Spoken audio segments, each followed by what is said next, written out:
Hey everybody, it's time for question of the day. We got a special guest today, Miss Daisy May. Do you have anything to talk about today, Daisy May? She's a little camera shy. Good girl, hey? Man's best friend. Anyhow, how's it going, everybody? Today's question of the day comes from Rich Dennis. Rich wants to know, this is a good question, if I find an old power saw that's been sitting, a project saw, and it's been sitting for a long time inside, out of the elements, how do I know if the carburetor's good? Well, Rich, more often than not, I'll just pull that carburetor right off and look inside. Make sure it's clean, free of varnish, and I'll pop a carb kit into it. Most saws that are sitting, the carb kits are usually not good in them, has been my experience. A lot of ethanol in the gas here, so it tends to make everything stiff. If those diaphragms are pliable still, try throwing it back together and try it. If it doesn't work, put a carb kit in it. More often than not, they'll run just fine like that. Anyhow, keep sending them questions. Friday night in the shop. It's Friday. Hope everybody had an awesome week. Today's video, I'm going to tear into that 371 XP. I want to see if the top end's still good on that saw. And I actually found something interesting. Not a common problem with a power saw like that, but there's some interesting damage to the cylinder. So without further ado, 371 XP. And let's tear down or start the tear down of this really nice 371 XP that Daniel Zuckerin sent the channel. Thank you, Daniel. What more could I say? This is just awesome. Super cool to have saws like this donated.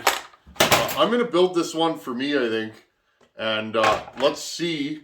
Let's tear further into this saw and see what it is. You know, what can we do with this saw and just see what kind of shapes it in. Now, a 371 is the original 372 saw on the 372 chassis. I'm going to get a better screwdriver here, friends. Do I even have one? I moved my toolbox, moved a toolbox to the side of me, and you know what? It's helping. Friends, I'm always trying to make this shop work better for shooting videos, and it's nice to have the tools close. My big toolbox is over there, and I usually go back and forth, and tools end up getting piled up on the bench, and it's just not a good deal. So let's start looking at this saw. I'm going to throw this whole thing this week in the ultrasonic cleaner, and let's see how well that cleans this stuff. Take the air filter off. I'm going to bring you guys in close. Let's tear this thing right apart, let's take the top end off and see what do we have here. Again, I want to build this saw for me, whether it'll be a 50 mil or a 52 mil. I guess it'll depend on what kind of shape it's in. And these are great saws. I've never had a 372 in my fleet until this year. And pretty cool. This thing's dirty, but it's actually in pretty nice shape. It's got some miles on it, but that just means it has soul. It's missing a few little odds and ends, but again, parts are super available for these saws. You can still get new parts from the dealer. So, one thing, friends, can you still get a 371 decal? Not sure. Maybe I'll have to phone my Husky dealer. Wow, this is like stuck on there. There we go. Wow, I've never had a recoil stuck on like that. Yeah, the sticker's missing. The 372 decal's missing. Oh yeah, this thing's stuck good. Do they make a recoil puller for a 372, 371, friends? Wow, I'm gonna have to stand up. There we go. There we go. So this saw is missing the air deflector. What else do we need? Basically, friends, I want to build this saw, but I need to order a few parts. I probably have an air deflector around here somewhere. It's got the black coil. It's missing some of the wiring. Flywheel's got a ding in it. Looks like the flywheel started rubbing on something. Again, when you get an old saw like this, you really got to go over it because you don't know what you're in for. I'm just going to take the bolts off of the handlebar, and then let's take the top end off this thing and have a look at it. You know this thing's getting bearings. Anything that comes across my bench generally gets bearings, seals, gaskets. It's not worth the time to me, friends. For all the time, it takes a couple hours to do a bottom end. It takes many hours to find an air leak. You know, or to find out, well, you need the bottom end done anyways. The upper AV mount here is bent. And again, I'm just making notes for myself, friends, and I'll order parts and we can get this thing back up and running. I do have a small stash of 372 parts that I've gathered over the years. Fasteners and top covers, some AV mounts, stuff like that. So I should be able to get this thing back up and running without too much trouble. There you go, there's that. Again, I love these saws because they are so easy to work on. Okay, I'll bring you guys in and let's take the top end off. I feel videos like this are good if you're new to the saw hobby. If you buy that old beat up junk saw, what are you in for? Well, honestly, if you buy a saw like this, more often than not, you're rebuilding the whole thing. And that's just my opinion. I've learned many times, just to take the screw off here, so I get the chain brake off. I've learned so many times, friends, that, you know, you buy that old saw and it kind of runs. It takes 9 pulls to start. You put it in wood and it cuts okay, but it's not great. I mean, you're better off to just go right through it. Buy the tools that you need to do the job and you'll have those tools forever. And that's been my experience. But again, to each their own. Okay, I'll bring you guys in. Let's see what the bottom of a high mile 371 looks like. Hope you guys are enjoying the 372 content. It's been a long time in the coming. I was trying to find 372s and just locally, they really didn't exist. Then Buckin brought me one. That's super mint, low mile 372. That one's gonna probably stay stock for a while. And you know, people like Daniel donated this one. I got that other XPG. And yeah, it's good times. It's just all about sharing the fun that is power saws. These are great saws. I have a carburetor coming. A fellow sent me a carburetor for my 044. That's going to be on the bench soon. I want to get a good fleet of saws coming for the upcoming wood season. I got lots of cutting to do. I need firewood, so it'll be nice. It'll be nice to have the 044 back up and running. And again, the chain adjuster is missing from this saw. These have a front chain adjuster. Some kind of random nut there. I don't know what that's for. It's not for this saw, but again, lots of carbon. This whole thing's going to go for a bath. That'll be a fun video. I'm going to throw this whole saw in the ultrasonic cleaner and see what it does. I'm just going to blow off all this mung. Okay, I blew off all that good stuff there. Now, what you usually find with a dirty saw like this thing's pretty dirty. I don't know if that's coming through on camera. What you usually find with a saw like this is, yeah, they're dirty, but they clean up really, really nice, and you end up with a really clean saw. Okay, that's all undone. I might as well undo the carburetor. Where's the T-handle for that? What did I do with it? I think it's this one. It's this one, isn't it? No, which one is it here? Interesting. The more I know, the less I know.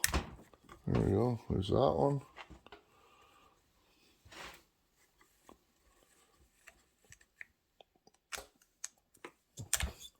This is a cool saw. I like it. Never seen a 371 locally. Like, period. Never seen one. I don't know how well they sold here. Not much logging in my area. Most of the logging is north of here. A lot of pulpwood, stuff like that. There you go. What kind of carb do we have on this? HD12A. Okay, I'm just going to throw that down here. This is exciting. I'm just going to do a bunch of 372s back to back to back. That way, I can get back up to speed on these because I haven't done one in so long. I haven't had this chassis on my bench in like 3 years. Okay, it's been 2 years, maybe 3. It's been a while, so it's just going to be nice to get back up to speed on these and get them apart. Okay, let's take the spark plug out.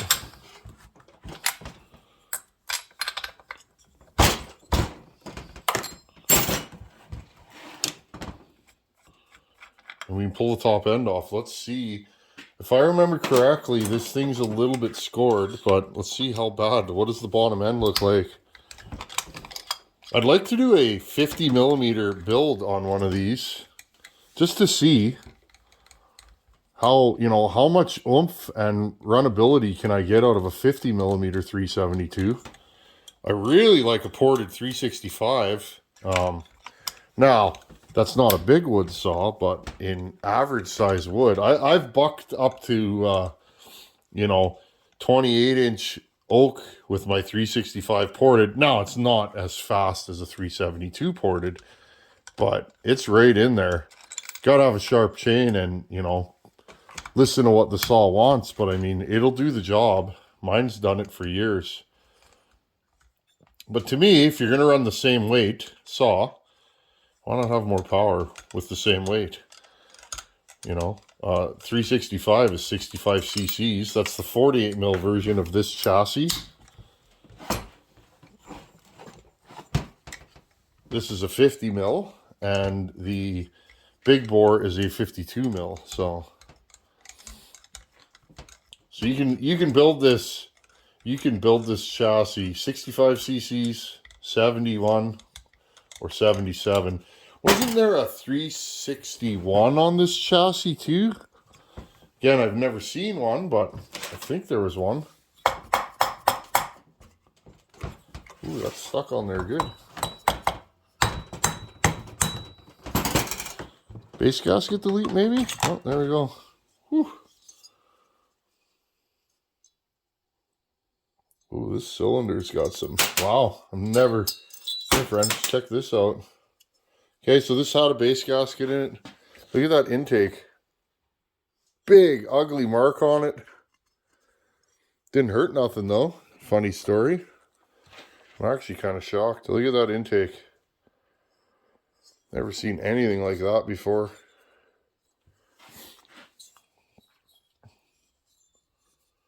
Now notice something.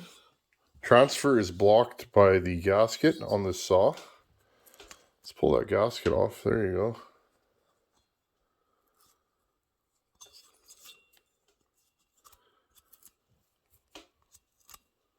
Wow, interesting. Hold on here, friends. I think I see something weird. Interesting, there's a seam on both sides on the transfers. Kind of strange. I've never seen that before, but again, this is the first 371 I've ever been inside. This cylinder is pretty trashed. Huge intake port on this saw. I don't think it's been ported. Let's look. No. Okay. Big intake port. Nice size transfers, primary and secondary. Notice the primaries are really big. There's your exhaust port, squared off from the factory. Lots of chipping on the plating. And friends, this top end is no good. Okay. There you go. I mean, I could try and clean this up if you guys are interested on video, but I would say with 90% certainty that those scores go in, not out. Intake side scored up. Now, let's look at the piston.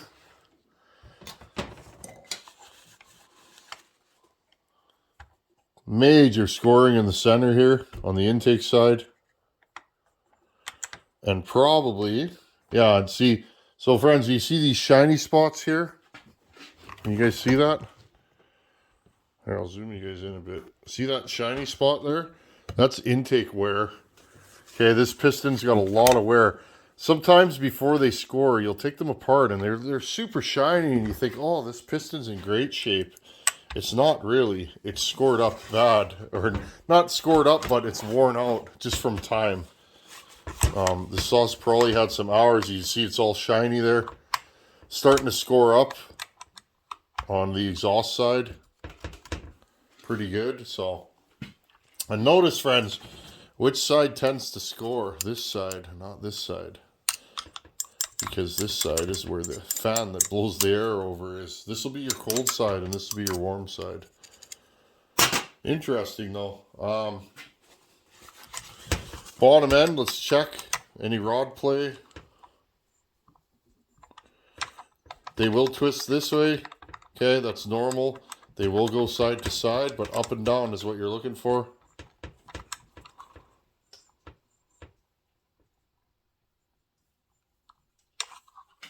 I think I can actually, hold on. No. Well, I think I feel the slightest play in the wrist pin.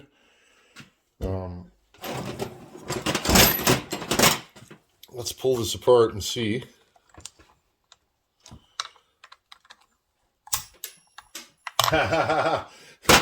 Hey friends, did you hear that? Ping! Here's the funny thing. I saw it fall.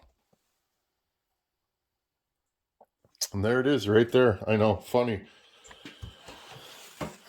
Those things will come flying out and sometimes you don't find them. It'll be like a year later. I'll be moving something and there it is sitting on the floor. Okay, let's pull this wrist pin out if it wants to come politely.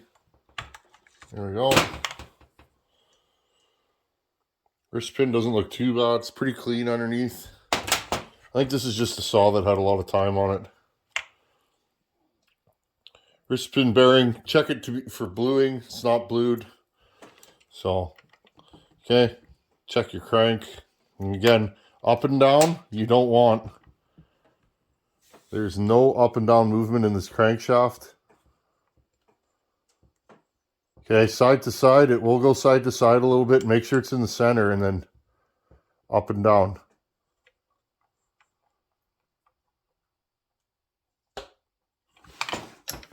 I don't know, friends. I think I'm feeling something.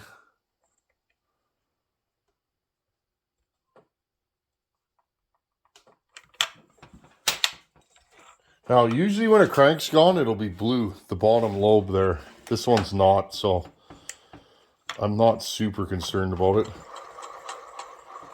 Bearings are noisy in this saw. They're probably getting ready to, you know, you guys can hear that.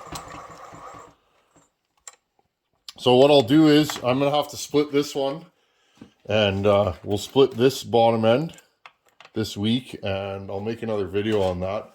And we'll start from scratch. Start from the bottom up and see. I noticed some of the paint looks like it's flaking, so I'll have to deal with that. Remember that 038 Magnum we did? Saw ran okay, and then it was kind of running lazy after I built it, and the paint was coming off the case and running itself in between the piston and cylinder wall. And ended up making that saw real not happy. Yeah, friends, look at all this dirt. It comes off and you end up with a nice shiny saw under there. So I got some work ahead of me and just wanted to check out this saw. I'm looking for the next candidate basically in my 372 building series. I want a couple of good, strong bottom ends to play with. And then, you know, go from there. If I want to swap a different top end on, I can do that. I think this one's going to be fairly sound. It's a complete saw. It doesn't look like it's messed with. So one saw is as good as another when we're talking 372s, right? And in this case, it's a 371. Okay, so what did I find with this saw? Well, it needs crank bearings for sure. I can hear it. Those bearings are noisy, so those need to be done. unfortunately, the cylinder and piston are no good in this saw. Remember when I unboxed this thing, I said I'm not even going to run it because I figured with the damage I saw to this piston, maybe the cylinder would be savable, but running it's not going to help it any. But no, unfortunately, this cylinder is no good. The ring in this saw actually looks like it was catching on the intake side. I don't know what it was catching. The top of the, yeah, maybe. I almost want to throw this thing back together, friends, and look, but the top of the intake on this saw is very high, and it almost looks like this ring was getting into it. I could see, and here, I'll show you guys before I let you go. I don't know if you guys can see this. There you go. See that shiny spot? The top of this ring looks like it was catching, and that's right where there's that big gouge in the intake. You guys can see that right here. You see that? It almost looks like the ring was starting to snag. Which is weird. Generally, you snag a ring on the exhaust side, not on the intake side, but it is what it is. So I'm going to have to completely go through, do a bottom end on this saw, and get it clean. We'll throw all the dirty parts into the ultrasonic cleaner this week and see how that goes. I'm actually excited to do that, and we'll go from there. That's old power saws. Now, I love rebuilding them, but again, friends, if you're looking for a used saw, look it over good and make sure it runs good, because often, oh, impulse line was kinked. You guys see that? So often you're going to find extra little hidden gems in the saw that you didn't know were there. And that's just the way the game is played. Now, one thing I'm going to say, 371s had single ring. Generally, everybody's told me the 371 had a single ring piston like this. Now, this is a 2-ring piston. Maybe it's an OEM piston, but I don't see any markings. There's one marking on this side. So it's hard to say, friends. On a 272 or 266, I can usually tell if something's OEM or not. Oh yeah, that ring is totally catching on the intake side. I can feel it as I go up and down. So interesting. The more you know, the less you know, friends. Anyhow, I'm going to continue puttering with this thing. I'm going to throw it in the bath, and next time you see this thing, hopefully it'll be cleaned up. Thanks for watching. Take her easy, and keep posting your comments. Keep sending emails with questions. I'll keep putting them at the end of videos. Thanks for watching. Take her easy. Later.